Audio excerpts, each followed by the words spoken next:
So as a blogger, I've been kind of lucky that I've gotten to see a lot of startups all over the place, and also see their communities and how they do things. And I'm happy to report, after seeing a lot of different places and startups, our community of startups right here in Columbus, Ohio, has as much potential to expand, to gather steam as any place. And here's why. But first, I want to share a few things. I love tech startups. They're authentic, they're collaborative, they're iterative, they're awesome. I like them. I love rock and roll bands. They're also collaborative and authentic. They can be authentic and iterative and awesome.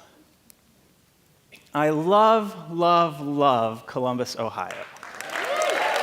Yes, give yourself a hand. Full of authentic people collaborating. The city's constantly changing, iterating. It's awesome.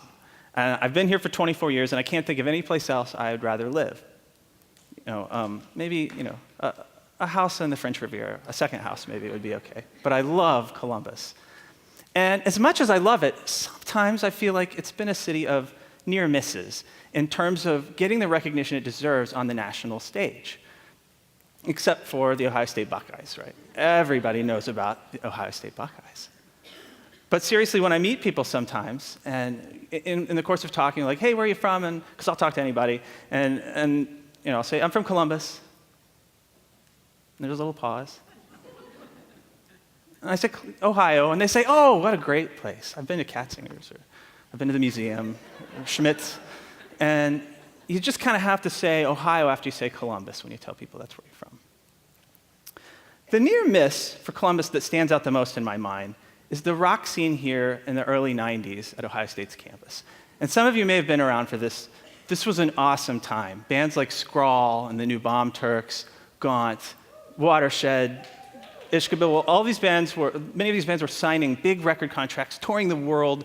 You just felt like this whole city was going to explode and become the next Seattle or the next Omaha or Chicago.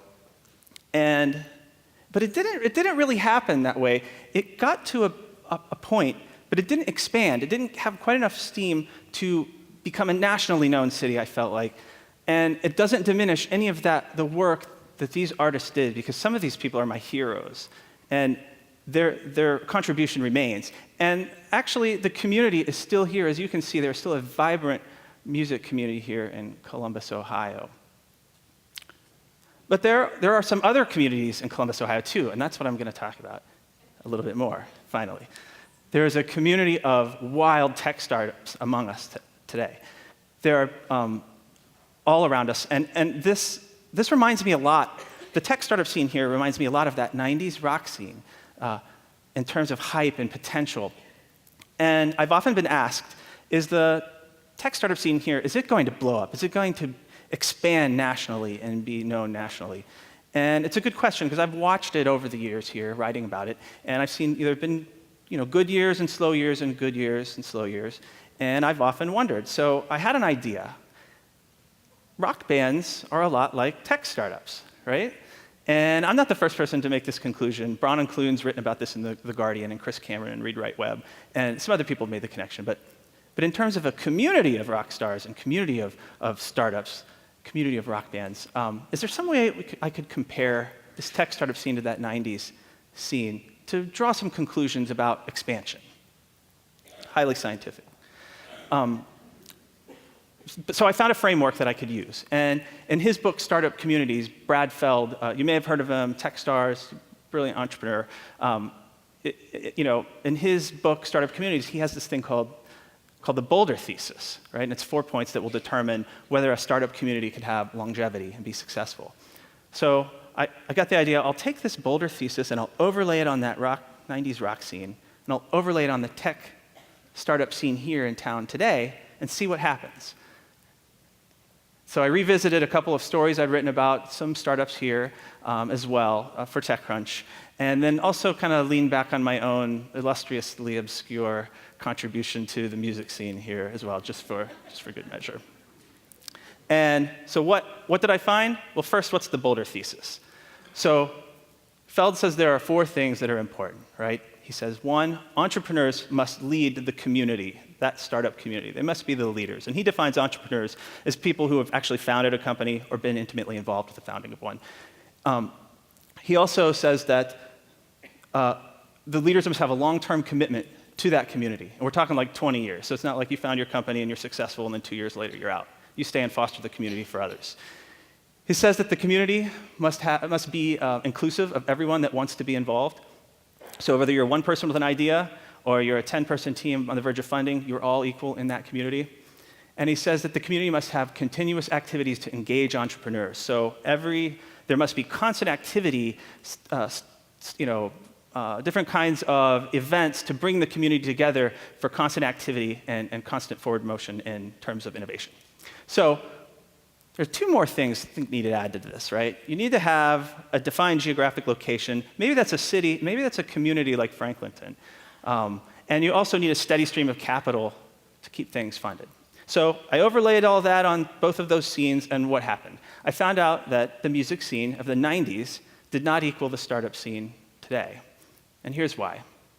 So you can see what's missing, really, what I think was missing at the time. There was no steady, starting from the bottom up on the white side, there was no steady stream of capital here. There was no music industry here with a lot of money to help fund continual activities at a sustained level, right? There were small labels, but not big labels to help keep funding things. And that made it hard for the leaders to have a really long-term commitment to the community, because when you're a musician, you got to put bread on the table. It can be hard to, that can be kind of dividing your time. And I think there are still leaders here, but there just weren't quite enough that could keep the community alive. Additionally, I think it was an exclusive community instead of inclusive, and that's okay. That's not a bad thing. That's really great for building beautiful content and having the great content rise to the top. It's not always good, though, for bringing a stream of leaders underneath to replace leadership as it leaves. So I think that hurt the community at that time. But when I overlaid this on the tech scene today, I feel like it meets all the criteria. These entrepreneurs are here hustling all the time. They're always at every event. They're working very hard. And many of the leaders of the startup community here have long-term commitment to this city. A lot of them are from this city, and they're living here, and they want to stay here, and they help foster this community for others at great personal cost. It's not like it's always their full-time job. Many people are doing this among other things as well. I think the community is inclusive here for startups. I don't have a lot of data on this, but the Midwestern attitude here is great for bringing people in and being open. And additionally, number 4, I think that the community, we have enough community activities going on, the bare minimum. We need more. In any quarter, there will be things like Endeavor Forward or Hack Ohio. There used to be 10X and Wake Up Startup, and I think we need more of those activities. We've got a great geographic center. Maybe Franklinton is the even micro center there, and a steady stream of capital. We've had mid-sized funds in town for a long time, like TechCrunch. Some bigger ones, Drive Capital, coming into town, are going to help keep the wheels greased, help it pick up steam. So, who are a couple of these startups? It would take the whole presentation to talk about even one, but I want to just put a couple up here that I've written about and that are some of my favorites in town right here. Idea Factory is a big one. Jiffity, Offers by Me, Canon FM. There are many startups going on here that I've written about, and so many more that I just haven't even had time to write about or study as much as I would like to, mostly because I need to sleep at night. But I also hear about a lot of these from some of the people that I consider to be leaders of the startup community here. This is not everybody. This is just a few, but these are some people I talk to routinely. They have their ear very close to the ground on this, and these are people who tell me about what's going on in this town. So I'll leave you with this. What can we do? Because a lot of people would say, we don't have to do anything. The market decides winners. We don't have a job, but I think there are things we can do as people who live in the city for the startup community.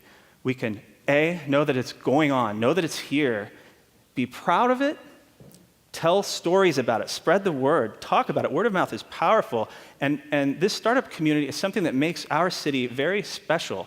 And we can also invest. If you're an investor and you believe in some of the ideas you've seen come out of startups in this town, invest here before taking your money elsewhere.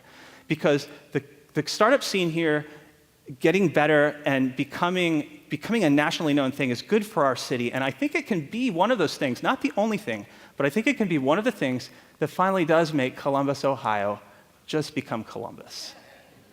So, thank you very much.